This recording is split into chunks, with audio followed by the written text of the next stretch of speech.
संविधान आणि सरन्यायाधीशांचा अपमान करणाऱ्यांवर देशद्रोहाचा गुन्हा दाखल करावा अशी मागणी करत आंबेडकरी जनतेनं बुलढाणा जिल्हाधिकारी कार्यालयावर आक्रोश मोर्चा काढला। या मोर्चात शेकडोंच्या संख्येनं नागरिक सहभागी झाले होते।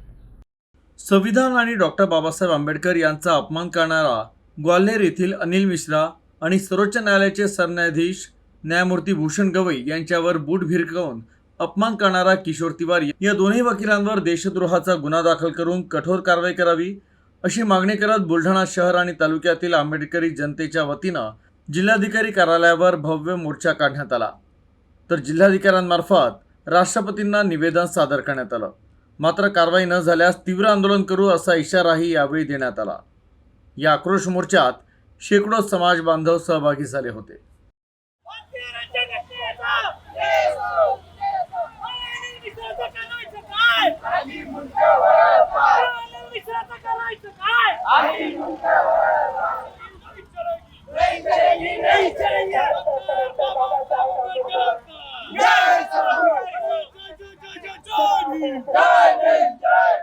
अनिल मिश्रा नावाचा ग्वालियरचा कोर्टातला एक वकील, ज्या वकिलाने महामानव डॉक्टर बाबासाहेब आंबेडकरांच्या विरोधामध्ये अपमानजनक वक्तव्य केलं, या अनिल मिश्रावर देशद्रोहाची कारवाई करून त्यांना अटक करण्यात यावी ही आमची पहिली मागणी होती।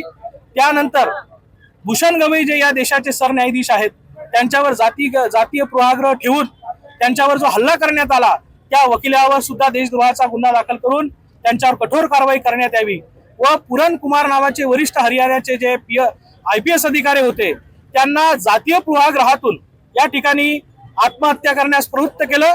त्या अधिकाऱ्यांवर सुद्धा, वरिष्ठ अधिकाऱ्यांवर कारवाई करून त्यांच्यावर सुद्धा तात्काळ त्यांना अटक करून त्यांच्यावर कारवाई करण्यात यावी, यासाठी समस्त आंबेडकरी समाजाच्या वतीने आज जिल्हाधिकारी साहेबांना निवेदन देण्यात आले।